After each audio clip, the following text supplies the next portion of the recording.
On va continuer notre petit démontage par le cylindre piston. Donc pour ça, il va falloir enlever la culasse. On enlève le couvre Arbacam avec les 8 vis qui se situent ici. Et là, j'ai une petite surprise. C'est qu'il n'y a pas les arbres. Ça, j'avais pas vérifié avant. Bon, je fais avec ce que j'ai. Là, malheureusement, ils n'y étaient pas. Donc, les arbres à cam, je les aurais voulu pour expliquer le calage de la distribution sur un 4 cylindres en ligne. Bon, si j'arrive pas à en avoir, je le montrerai sur un bicylindre ou sur un autre truc. Donc qu'est-ce qu'on peut voir? Donc ça c'est le joint du couvre arbre à cam. On peut voir les paliers d'arbre à cam. Parce que les arbres ils tournent sur palier, pas sur roulement.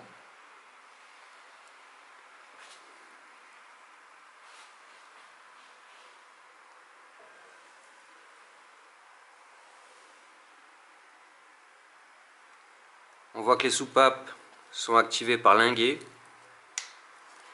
Chaque cam active 2 soupapes en même temps. Donc double arbre à cam en tête et 16 soupapes. Pour retirer la culasse sur ce moteur, il préconise un desserrage en croix. Donc en croix, c'est-à-dire je vais commencer par celle-ci. 1, 2, 3, 4, 5, 6, 7, 8. Et après en dernier, c'est plus en croix. 9, 10, 11, 12. Donc les culasses, il y a plusieurs moyens pour les sortir. Et il vaut mieux se référer au constructeur, comment lui il a envisagé de la sortir. Mais sinon c'est soit en croix, ou soit en escargot. C'est-à-dire que tu vas commencer par celle-ci, celle-ci, celle-ci, celle-ci, celle-ci, celle-ci, et ainsi de suite, comme un escargot. En général, tu commences par l'extérieur, et tu finis par l'intérieur. Et quand tu la remets, tu commences par l'intérieur, et tu finis par l'extérieur. Il vaut mieux consulter le manuel, parce que tu vois, là, par exemple celle-ci, il préconise de commencer par l'intérieur, alors que moi j'allais commencer par l'extérieur. Mais bon, dans tous les cas, si tu desserres pas comme un bourrin, c'est-à-dire que tu commences par débloquer les vis, tu vas petit à petit, en croix ou en escargot, jusqu'à enlever la totalité des vis, en principe tu ne dois pas avoir de soucis. On prend la petite clé qui va bien, et on desserre.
La chaîne de distrib, quand j'avais fait vilebrequin, je l'avais sorti du vilebrequin pour pouvoir l'enlever.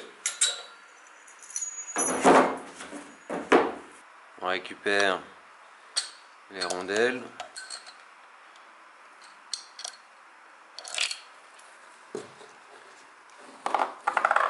Donne quelques petits coups de maillet.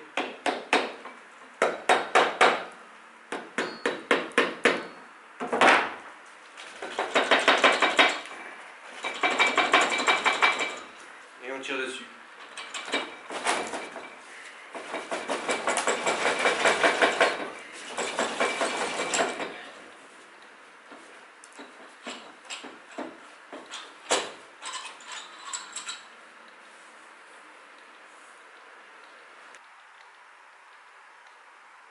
La culasse, je la mets de côté. On fera une prochaine vidéo.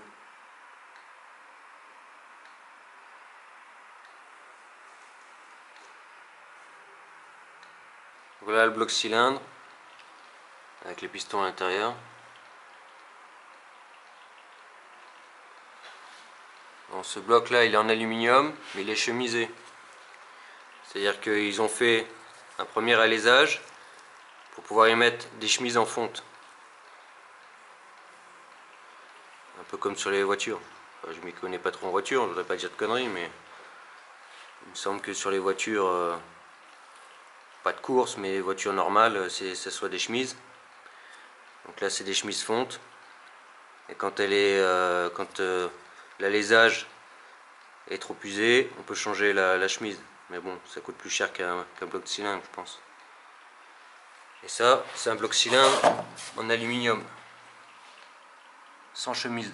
Donc directement, l'alésage est taillé dans l'aluminium. Et après, il y a un traitement, Nicasil ou autre chose, pour éviter l'usure excessive.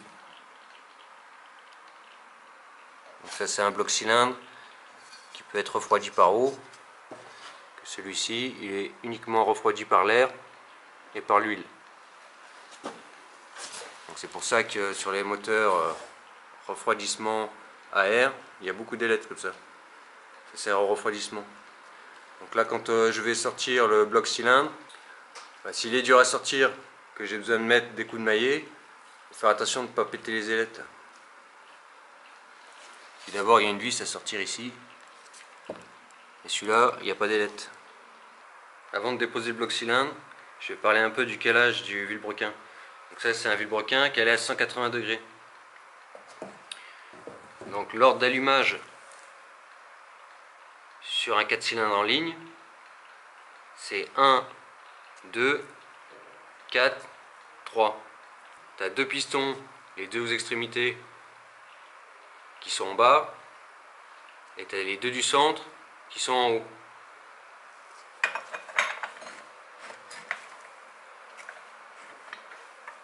Donc calé à 180 degrés, ça veut dire quoi? Ça veut dire que tous les 180 degrés, donc tous les demi-tours, il va y avoir une explosion.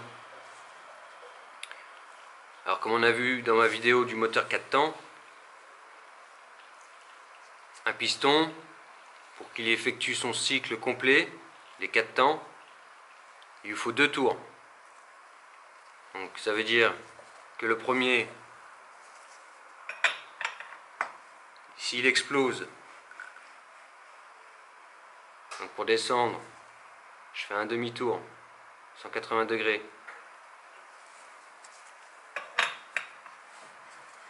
Il remonte, il échappe les gaz. Là je viens de faire un tour. Maintenant pour qu'il re-rentre du gaz frais, il faut qu'il refasse un tour. Donc ça veut dire qu'à chaque explosion, il y a un tour mort. Cylindre numéro 1, explosion détente. Il descend, il est au point mort bas. Pendant ce temps-là, le cylindre numéro 2, il a déjà fait son admission. Il arrive en fin de compression, explosion détente, il redescend. Pendant ce temps-là, qui redescend, lui il est en échappement. Et le cylindre numéro 4, lui, il est en admission. Donc quand le cylindre numéro 2, explosion détente, c'est le cylindre numéro 4 qui est en compression. Il arrive en fin de compression, explosion détente, il redescend, cylindre numéro 2 est en échappement, lui il est en admission. Donc le cylindre numéro 4 est en point mort bas, qui fait ses 180 degrés, c'est le cylindre numéro 3 qui est en fin de compression.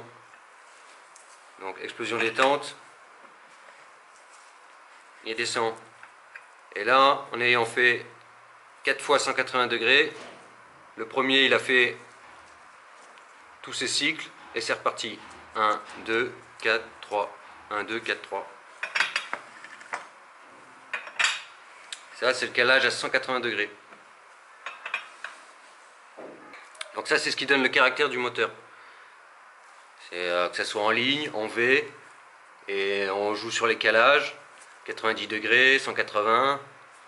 Donc ce qui compte réellement sur un moteur, c'est pas seulement sa cylindrée. Parce que tu peux avoir une grosse cylindrée, mais le calage moteur fait que tu as beaucoup de temps mort. Donc l'important c'est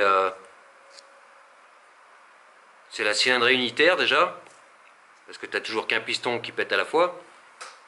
Et comment il est calé, s'il y a des temps morts ou s'il n'y en a pas. Bon, maintenant je vais retirer la vis là et on va retirer le bloc cylindre.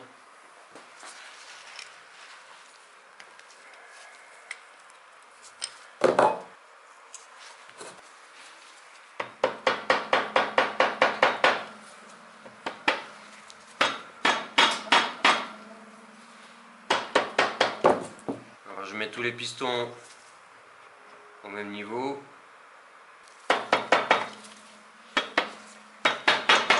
Je tapote un peu.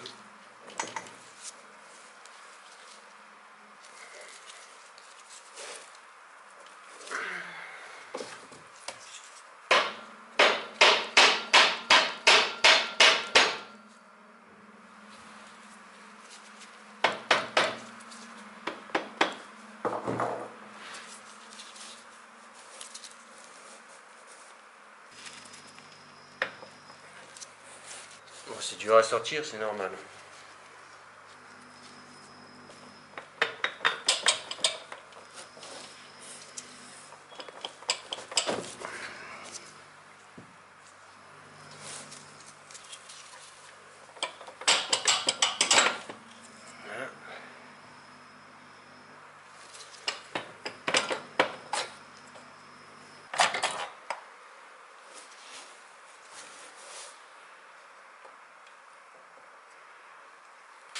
Ici, il fallait rayer.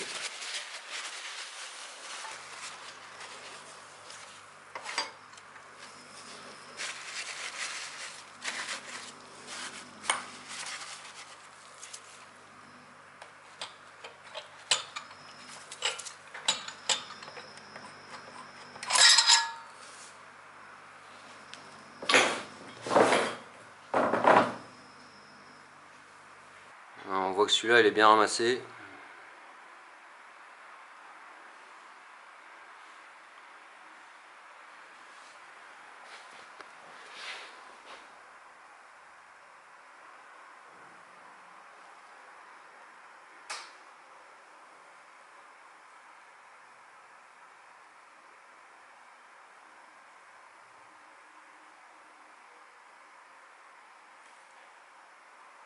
Heureusement qu'il y a Suzuki hein, pour faire des cours de mécanique. Voilà le joint en base que je vais retirer.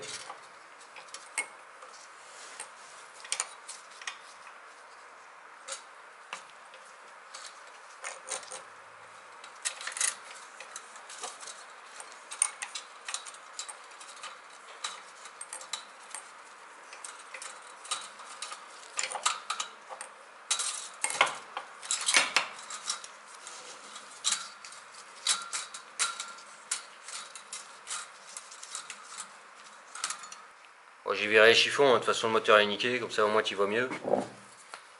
Tu numérotes les pistons pour remonter tout à la même place.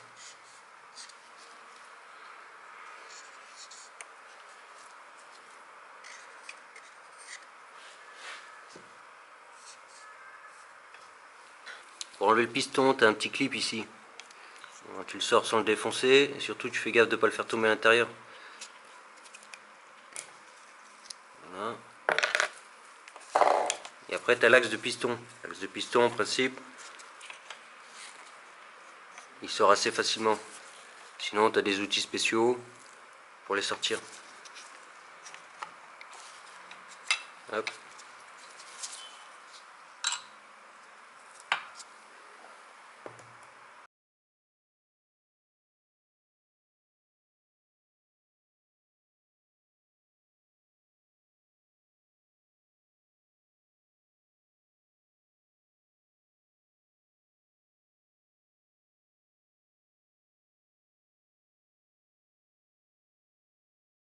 Alors, avant de passer à la métrologie cylindre-piston, je voudrais t'expliquer la différence qu'il y a entre le calage crossplane et le calage traditionnel.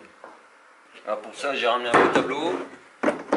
D'abord, je vais t'expliquer comment je vais procéder.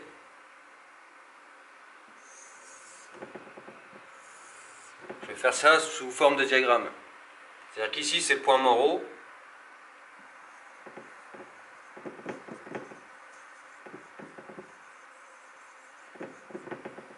C'est quand le piston est tout en haut. Et ici, c'est le point mort bas.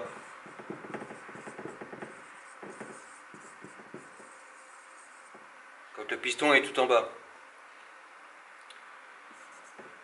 Donc, de tout en haut jusqu'à tout en bas, ça fait 180 degrés. Donc le piston, pour faire son cycle complet des 4 temps, il faut qu'il mette 720 degrés.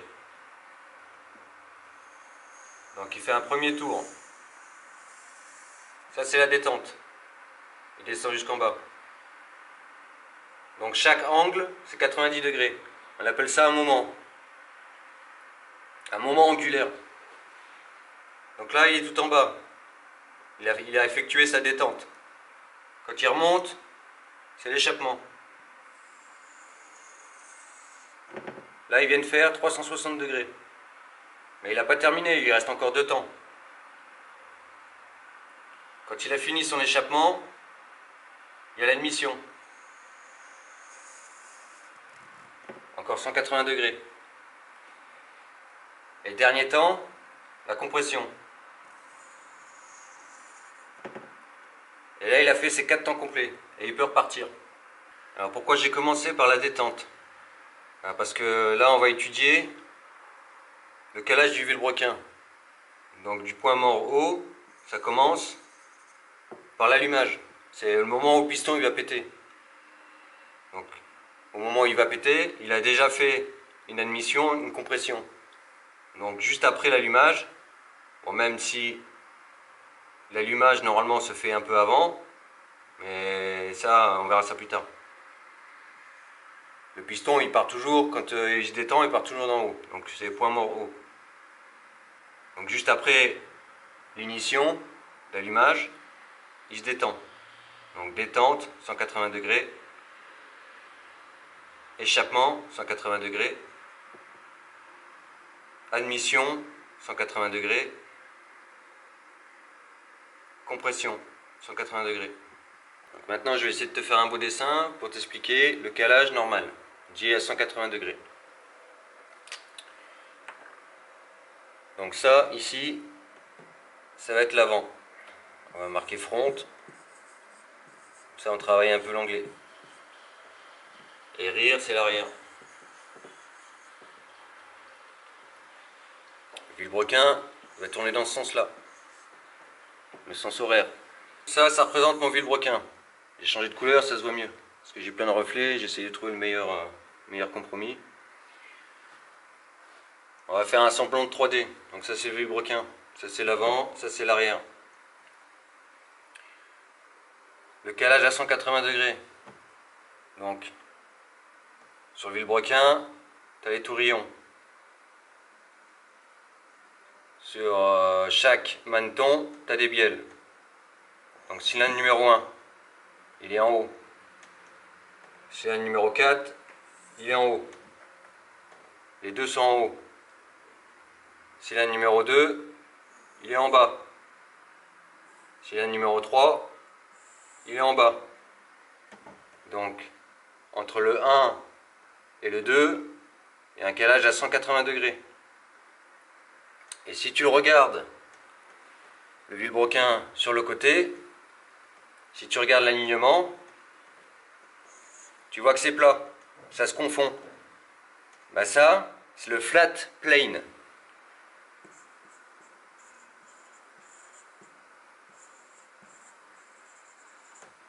Ça veut dire à plat.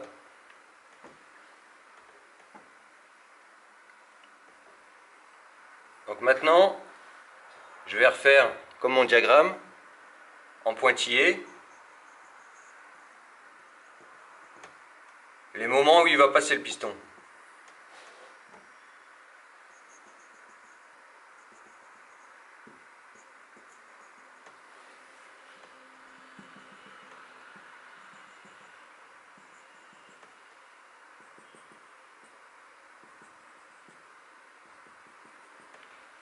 Voilà, en gras, c'est là où il est actuellement. Donc l'allumage sur un flat plane, c'est 1, 2, 4, 3. 1, 2, 4, 3. Ça, c'est l'ordre d'allumage. Donc comme j'ai dit, quand il y a l'allumage, forcément, il part du point Moreau. Ça, c'est le cylindre numéro 1. Je vais le mettre. 1. Ça, c'est le cylindre numéro 2. Cylindre numéro 3. Cylindre numéro 4. Ah, est-ce qu'on voit bien?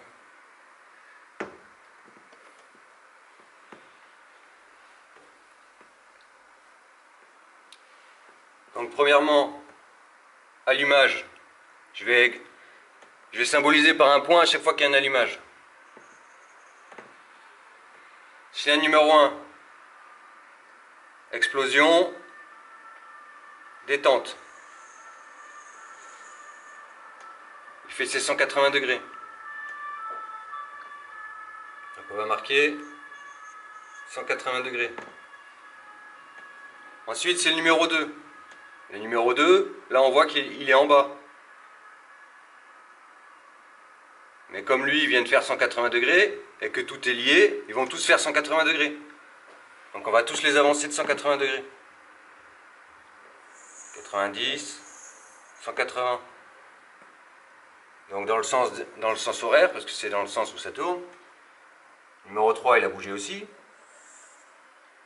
90, 180. Et le numéro 4, il a bougé aussi. 180. Donc maintenant, c'est au numéro 2. On voit bien que le numéro 2, il est en haut. Puisqu'il, lui, il vient de faire sa compression.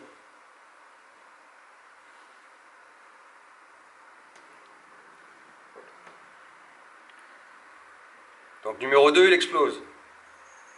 Je le symbolise par un point. Il passe le relais. Le 1, il a fini. Il passe le relais au numéro 2. Donc le numéro 2, qu'est-ce qu'il fait? Il refait 180 degrés. Donc comme tout est lié, ils font tous 180 degrés. Lui, il continue. Lui, il continue. Et lui, il continue. Voilà. Donc là, le cylindre numéro 1, il a fait 360. Il lui reste encore 360 à faire. Ah, ça tombe bien, il reste encore 2 cylindres. Donc après le 2, c'est quoi? C'est le numéro 4. Qu'est-ce qu'on voit? On voit que le numéro 4, il est en haut. Donc lui, c'est pareil. Il vient de faire sa compression. Jusqu'à maintenant, quand le 1 il était parti, bah, le 4, qu'est-ce qu'il a fait? Il a fait son admission, sa compression. Maintenant, c'est à lui. Je symbolise par un point, allumage. Donc il va refaire 180 degrés. Ils font tous 180 degrés.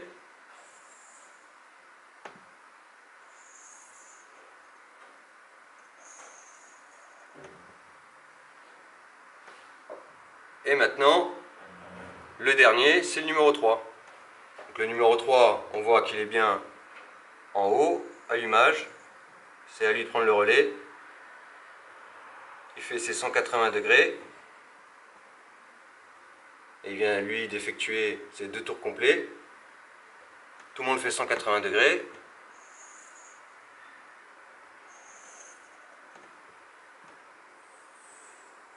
Voilà. Et ça repasse du 3 au 1. Et on voit que le numéro 1, qu'est-ce qu'il a fait? Il a fait ses 2 tours complets. Et il peut reprendre le relais. C'est reparti. À chaque relais, ils ont tous fait 180 degrés.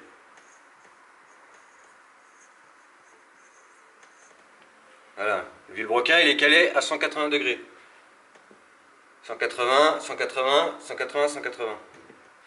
Donc maintenant, je vais symboliser tous les allumages sur le même diagramme. Donc 1, 2, 4, 3. Et ça repart au 1. Donc qu'est-ce qu'on peut se rendre compte? C'est que le moteur est assez linéaire. Bam, bam, bam, bam. Et c'est reparti. Contrairement au crossplane. On va voir ça tout de suite. Donc je recommence, j'ai retourné le tableau. Le broquin va tourner dans ce sens-là. Ça c'est l'arrière. Ça c'est l'avant.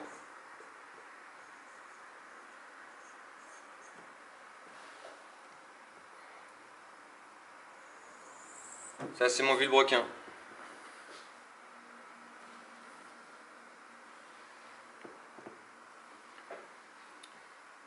Alors sur le crossplane, l'ordre d'allumage, c'est 1, 3, 2, 4. Donc c'est le numéro 1, toujours à gauche, par rapport à l'avant. Où il est au point Moreau. Je recommence. Je schématise tous les moments à laquelle il va passer. S'il a un numéro 2, il est à 90 degrés, mais vers l'arrière.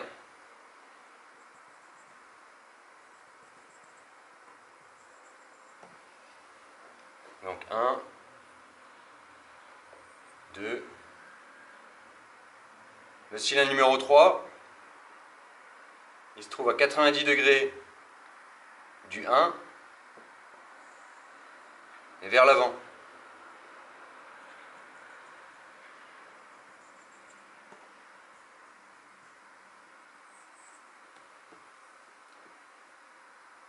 Et le cylindre numéro 4,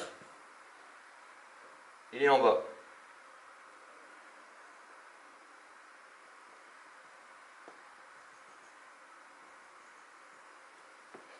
Et si tu regardes le vilebrequin sur le côté, quand tu alignes toutes les bielles, tu vois que ça forme une croix.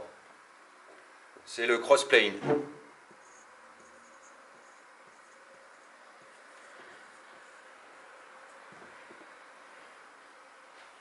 Donc vu que tout est calé à 90 degrés, on aurait tendance à croire qu'il y a un allumage tous les 90 degrés, tous les quarts de tour. Mais c'est pas possible, parce que le piston il a besoin de faire 2 tours pour faire un cycle complet. Alors que si tu fais 4 x 90, t'as fait qu'un tour. Donc là ça veut dire que pendant le prochain tour, il y aurait beaucoup de temps mort. Donc si tu veux faire un allumage tous les 90 degrés, il aurait fallu un 8 cylindres. Donc là comme c'est un moteur pas commun, on va essayer de déterminer combien de degrés il y a entre chaque cylindre. Premier allumage, cylindre numéro 1. Le prochain, ça va être le cylindre numéro 3. Le vilebrequin il tourne dans ce sens-là. Le cylindre numéro 3, quand le 1 est au point Moreau, il est ici à droite. Donc lui, pour que ça soit son tour, il va falloir qu'il se retrouve au point Moreau.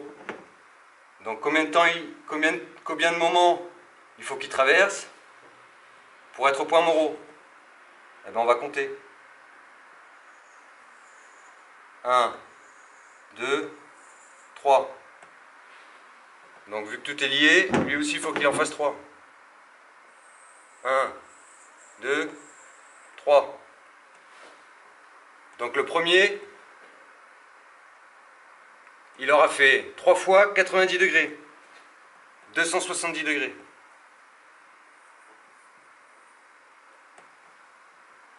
Quand il a fait ses 270 degrés, c'est autour du cylindre numéro 3. Point moraux, allumage. Ensuite, c'est autour du cylindre numéro 2. Alors, ils ont tous fait 3 fois 90. 1, 2, 3. 1, 2, 3. Maintenant, c'est au cylindre numéro 2. Le cylindre numéro 2, il en est là.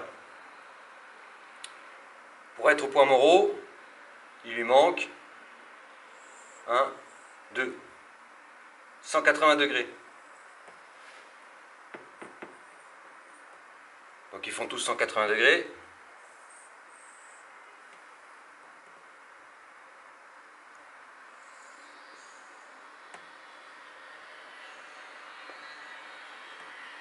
Voilà. Cylindre numéro 2, allumage. Après le cylindre numéro 2, c'est au cylindre numéro 4. Le numéro 4, il en est là. Pour atteindre le point moraux, je sais pas si tu vois bien, pour atteindre le point moraux, il reste 90 degrés à faire. 90 degrés. Donc ils font tous 90 degrés.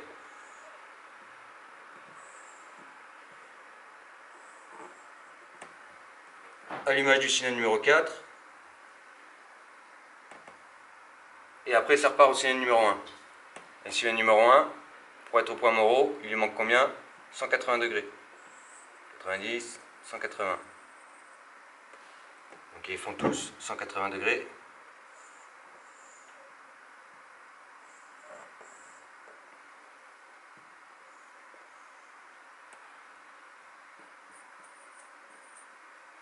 Et quand le cylindre numéro 1 reprend le relais, il a fait ses 2 tours complets. Donc le crossplane il fait 270 degrés, 180 degrés, 90 degrés, 180 degrés. Contrairement au flat plane qui lui fait 180, 180, 180, 180. Flat et cross. Donc, qu'est-ce qu'on peut voir?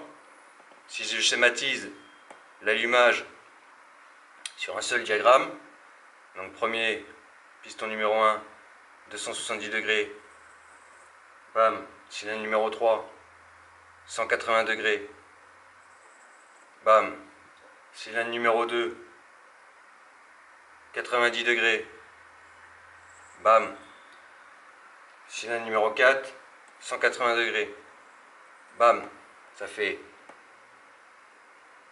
bam, bam, bam, bam, bam. C'est irrégulier, d'où le bruit du crossplane. Donc maintenant on peut se poser la question, quel est l'avantage? Parce que qu'elle est à 180 degrés, c'est régulier, ça fait un beau bruit. Pourquoi se faire chier à aller caler un truc comme ça? On va revenir sur le flat plane et regardez ce qui se passe. Le cylindre numéro 1, quand il explose, il fournit un travail. Mais quand il remonte, c'est un temps mort. Les maslottes sur un vilebrequin qu'elle est à 180 degrés, il y en a 2 qui se trouvent en bas et il y en a 2 qui se trouvent en haut. Ça veut dire que quand le vilebrequin il tourne, ici là il n'y a rien. L'inertie elle est différente que sur le crossplane. Parce que sur le crossplane, comme c'est calé à 90 degrés, tu as une maslotte là tu as une masselotte là, tu as une masselotte là, et tu as une masselotte là. Ça veut dire que quand il tourne, c'est plus équilibré, on va dire. Ils ont optimisé les temps morts. Là, sur mon cylindre numéro 1, quand il fournit son travail, tout ce qu'il a fait, c'est la détente. Le cylindre numéro 2, pendant que le 1 a travaillé, il a compressé. Le cylindre numéro 4, pendant que le 1 a travaillé, il a admis. Admission. Et le cylindre numéro 3, il a fait l'échappement. Donc chacun n'a fait qu'une tâche. Maintenant je reviens sur le crossplane. Pendant que le crossplane, le cylindre numéro 1, il a fourni son travail, avant d'être layé, qu'est-ce qu'il a fait? Il s'est détendu, détente, et il a à moitié fait son échappement. En se servant du temps mort des masselottes des autres. Puisqu'il y a les masselottes sont tous les 90 degrés. Donc il s'est servi de l'inertie perdue des autres masselottes pour déjà effectuer la moitié de son échappement. Ensuite, le cylindre numéro 3, pendant que le premier travaillait, qu'est-ce qu'il a fait?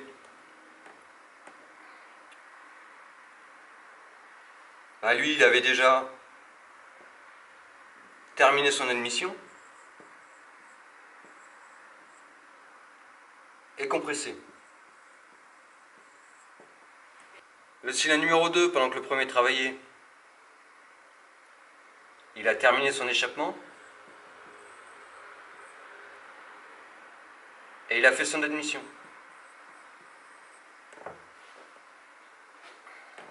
Et le cylindre numéro 4, pendant que le premier travaillait, il a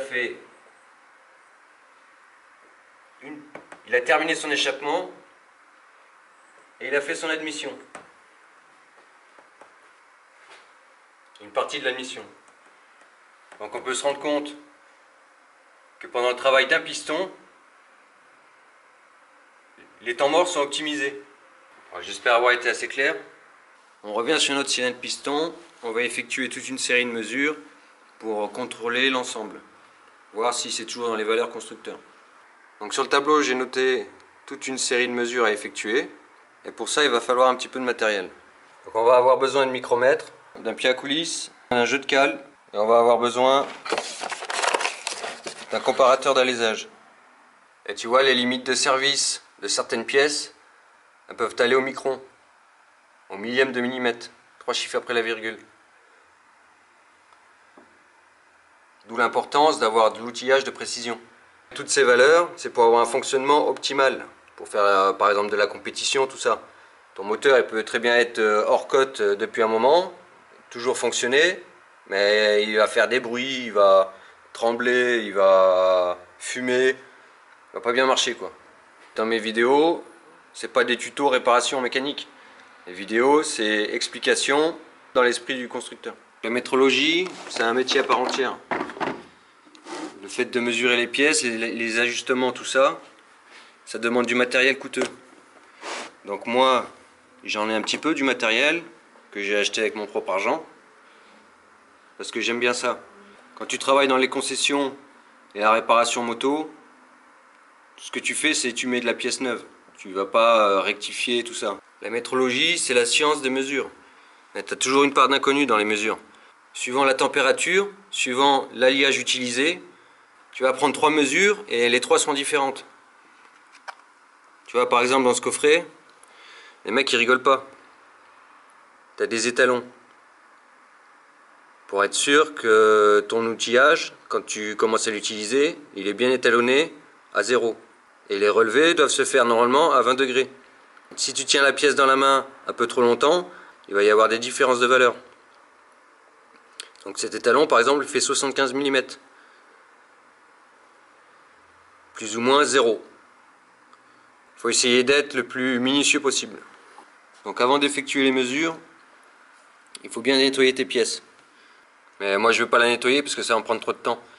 Je vais commencer par retirer les segments. Je t'expliquerai après à quoi ça sert. Donc les segments, c'est très dur, c'est très fragile. Ça peut péter comme du verre. À un moment sur ton segment, tu as une encoche, une ouverture.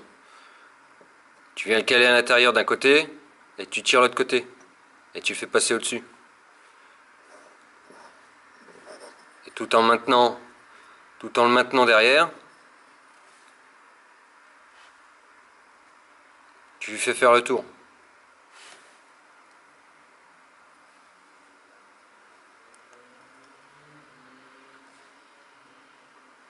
Tu tires un peu dessus. Tu fais faire le tour. Hop. Et il sort. Comme ça on n'a pas rayé.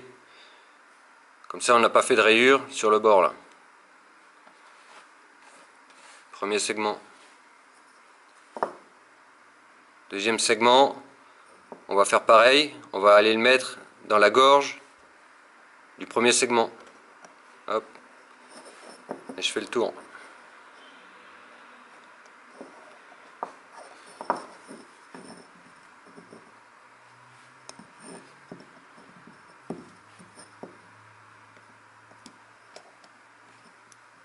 Là.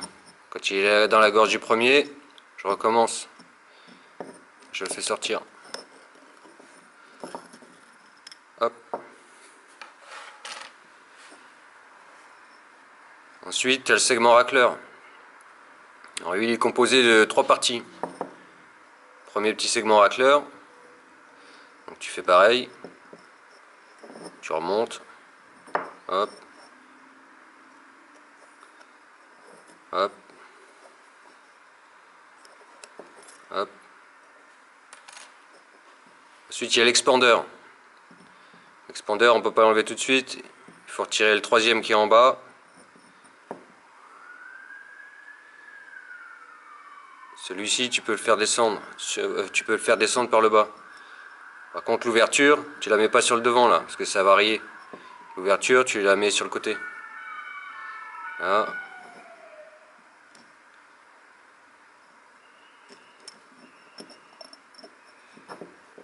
Tu écartes un peu, tu fais descendre. Là. Et là, il reste l'expander. Donc l'expander, il faut trouver l'ouverture.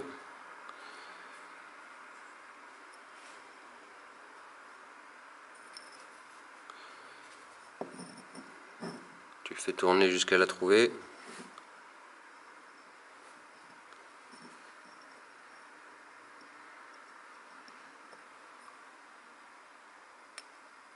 Elle est là. Et là, celui-ci, il est assez souple. Fais quand même attention de ne pas le plier. Hop, voilà, expander. Là, on a retiré tous les segments. Donc sur le piston, tu as les gorges du segment, tu as la calotte et tu as la jupe. La jupe du piston, c'est ce qui descend là. Et ici, tu as l'alésage pour l'axe de piston. À l'intérieur, c'est creux. Et ici, tu as des marques pour les têtes de soupape. Le frottement dans le cylindre, il va s'effectuer sur la jupe, enfin à ce niveau-là. En haut, là, ça frotte pas. Pour le cylindre, il n'y a rien de compliqué, c'est juste un trou. Quand ton piston il est dans le cylindre, donc le piston il a un sens, hein. Il y a une flèche dessus. La flèche, c'est pour indiquer l'échappement. C'est le devant de la moto, le devant du moteur. La flèche doit être devant, direction de l'échappement. Le piston il va faire des va-et-vient à l'intérieur. Le problème c'est que si tu regardes,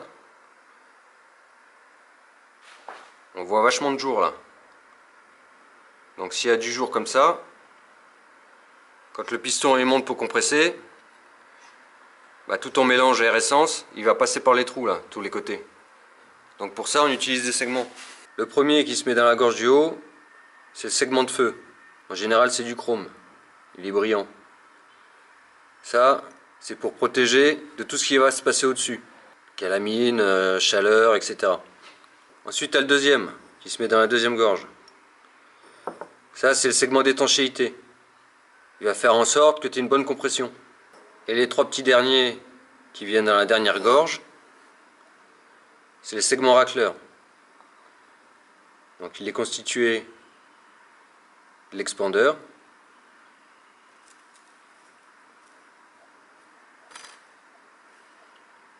et de deux petits segments racleurs.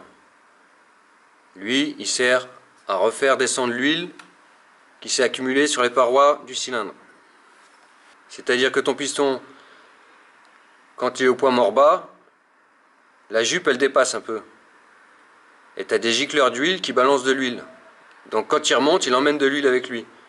Et quand il redescend, pour pas que cette huile soit brûlée dans le moteur, le segment racleur il racle le cylindre, ça rentre dans les petits trous là, et ça ressort à l'intérieur. Donc ça sert à refroidir le piston, la jupe du piston, et à renvoyer l'huile dans le bas moteur. Premier contrôle, déformation du bloc, limite 0,2 mm. Pour ça je prends mon jeu de cale, je prends la cale de 0,2 mm. Je prends une règle de métrologie, bon ça c'est pour faire le carrelage, on va faire comme si ça en était une, parce que j'en ai pas acheté, j'en achèterai une plus tard. Donc sur ta surface, tu vas te mettre en diagonale, et tu vas essayer de passer ta cale. Si à un moment donné elle passe, c'est que tu as une déformation du bloc. Donc il faut que tu mesures sur cette diagonale,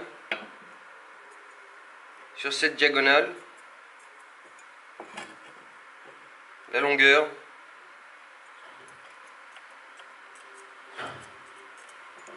de l'autre côté,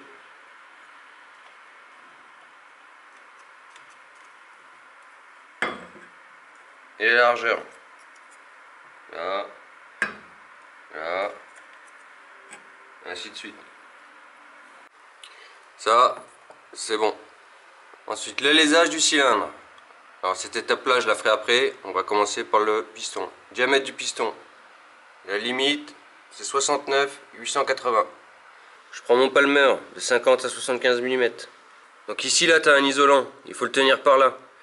Parce que si tu le tiens sur les côtés, tu vas le faire réchauffer. Avant de faire le mesurage, on va regarder si les valeurs correspondent bien. Donc ici, dans la pièce, il fait 15-16 degrés. Normalement, les valeurs, c'est à 20 degrés. Ça, c'est un étalon de 50 mm. Je mets le palmer dans un petit étau, comme ça, j'ai pas besoin de le tenir. L'étalon, je le tiens sur l'isolant. Donc chaque trait sur le tambour représente 0,1 mm. Donc là, je suis à 50. 50, 0,1, 50, 0,2, 0,3, 0,4, 0,5. 50,1. Si je fais un tour complet, c'est 50,5. Un tour complet, 51. Ainsi de suite. Donc ici tu as un limitateur de couple. C'est quand tu arrives en butée, pour pas fausser la mesure, il va glisser comme ça. Voilà, je suis à 50. Maintenant je vérifie mon pied à coulisse. Donc celui-ci il déconne un peu, ça fait une dizaine d'années que je l'ai, il faut que j'appuie sur l'écran là pour qu'il affiche. Voilà. Bon, le problème du pied à coulisse, c'est que tu l'as tout le temps dans la main, donc il finit par se réchauffer. On a pu voir sur la mesure précédente qu'entre 15 et 20 degrés, il n'y avait pas beaucoup de différence. 49,98. Je vais venir prendre la mesure ici à 1,5 cm du bas de la jupe. Ça représente à peu près le bas de l'axe du piston là. Donc je me mets à 70. Le piston il passe. 70 moins.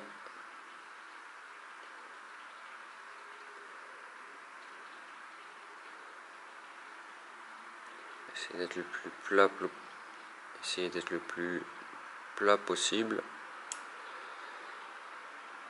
70 moins 0,1, 0,2, 0,5, 0,05, 0,06. 70 moins 0,06, ça fait 69, 94. 69, 94. Je vais regarder avec ça ce qu'il me dit. 69, 96. Je reprends mon étalon, là, ça fait un moment que je l'ai dans la main, le pied à coulisse.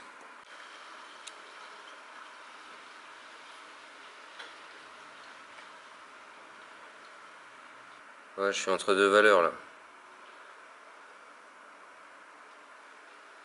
Diamètre du piston 69,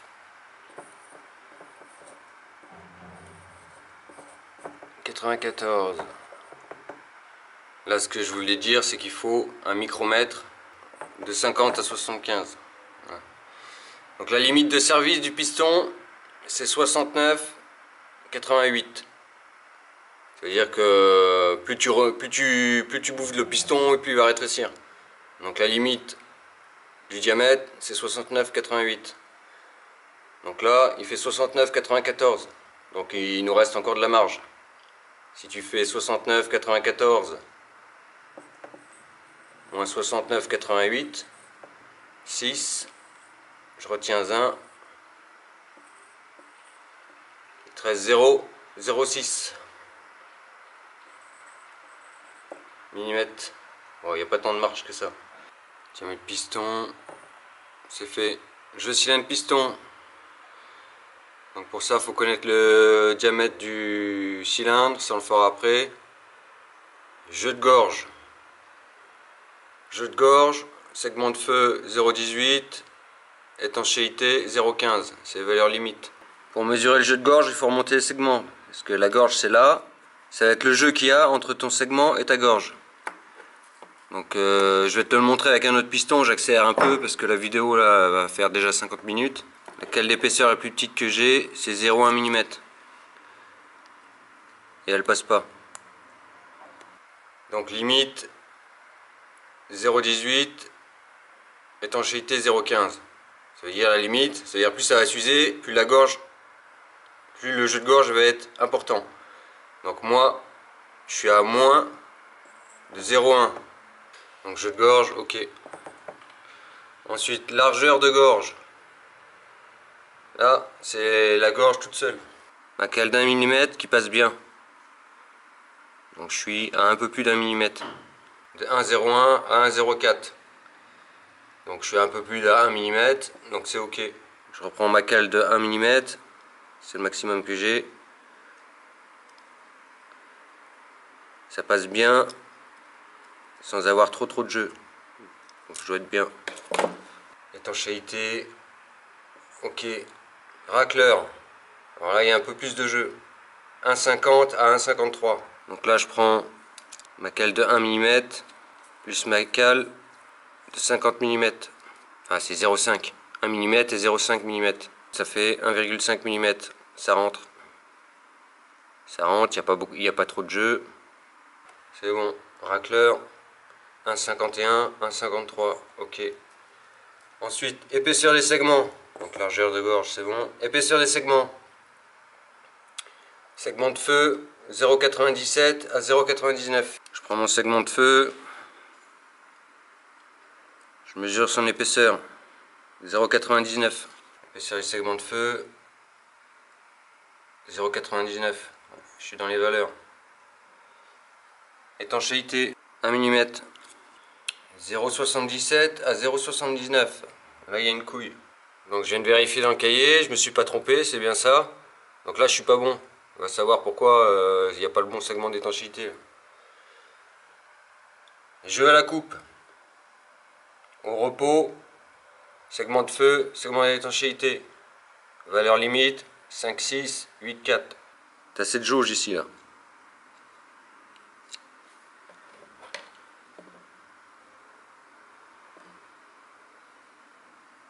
Tu viens mesurer le jeu à la coupe au repos.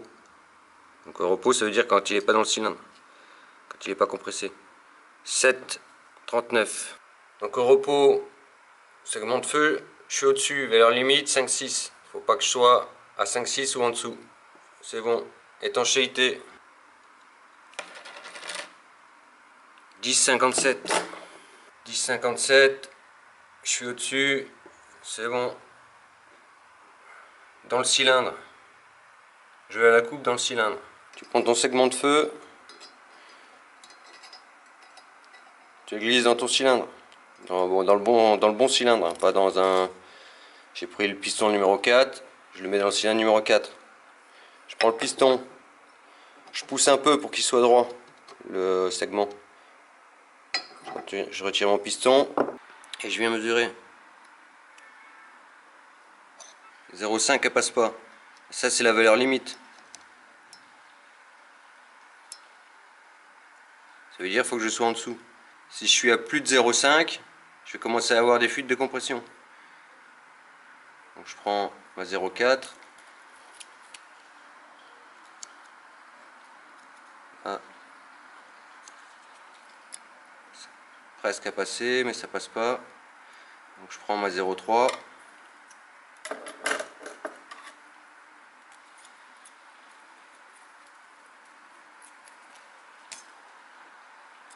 0,3 elle passe, mais largement. Donc je suis entre 3 et 4. 0,3 et 0,4. Ma valeur limite, c'était 0,5. Donc je suis en dessous, c'est bon. Étanchéité, je recommence. Je prends mon segment d'étanchéité.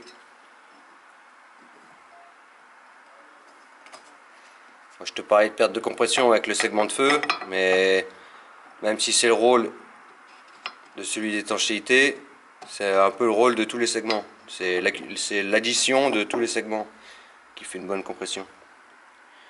Donc lui, je vais à la coupe dans le cylindre, 0,7 mm, valeur limite. Donc je prends ma cale de 0,7 et si elle passe, c'est que le segment il est mort. Il passe pas. Donc c'est bon. Ok. Je vais à la coupe, ok. Axe de piston. Je prends mon axe de piston, je mesure. 18,02. 18,02. Je suis au-dessus, c'est bon. Diamètre de piston, 18,030. C'est la limite. Si c'est plus de 18,030, il va commencer à y avoir du jeu. 18,03.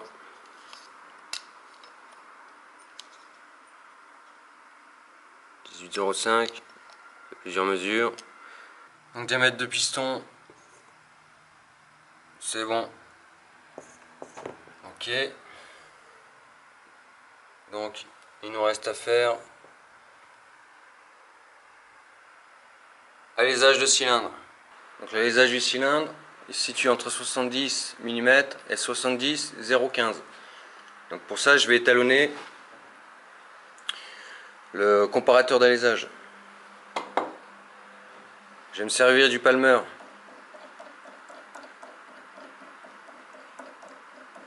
Je vais le mettre à 70. Je le bloque.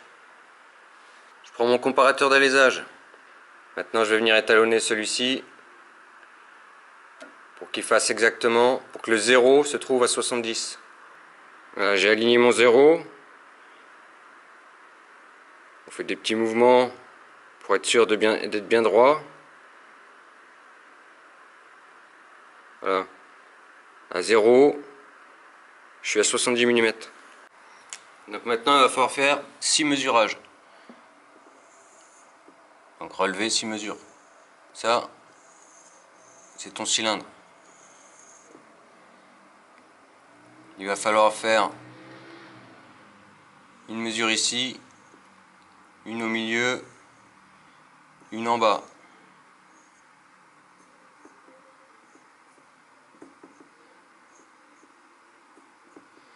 Il va falloir le faire la même chose dans ce sens-là. Donc au même endroit.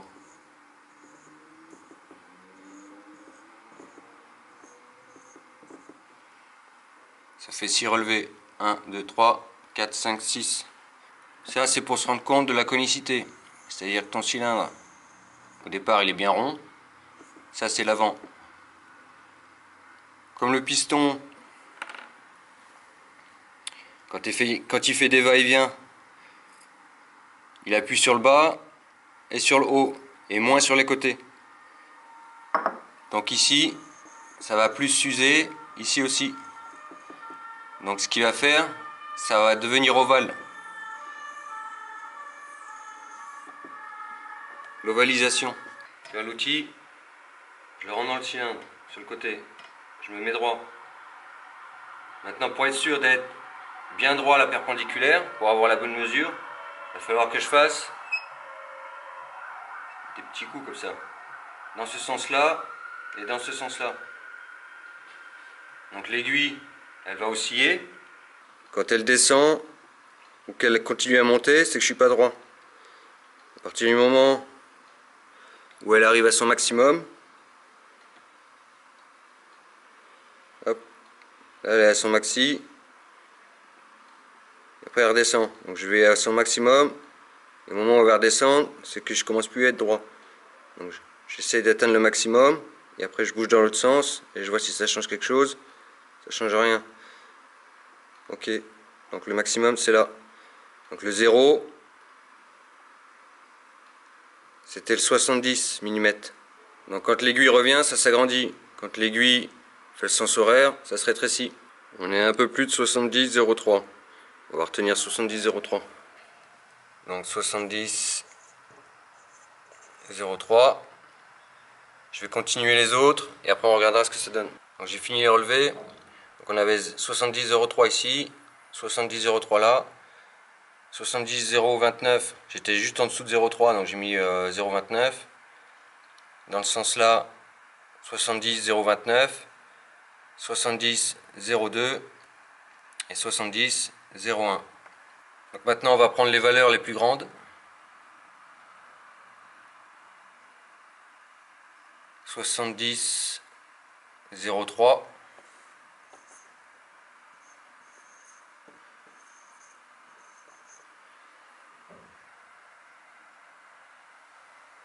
Et on va regarder le jeu cylindre-piston.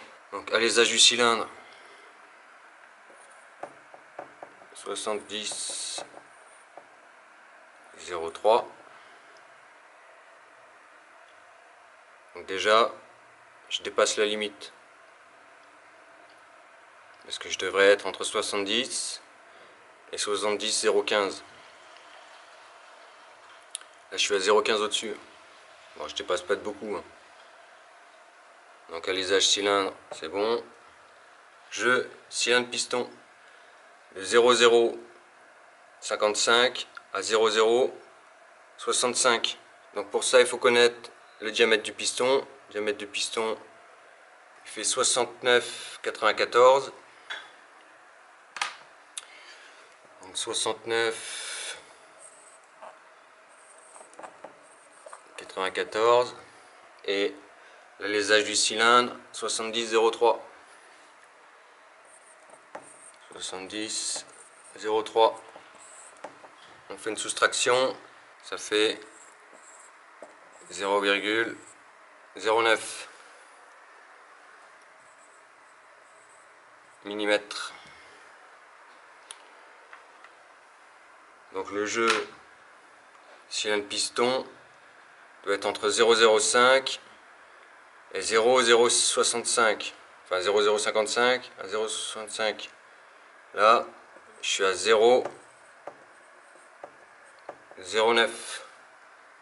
Je suis au-dessus, donc c'est pas bon. Voilà, et ça tu le répètes pour les autres, en étant le plus précis possible. Allez, je te dis à la prochaine fois, ce sera sur la culasse. Salut. Tiens, tu veux les carambars? Oui, merci. Merci. Eh, Pablo! Eh!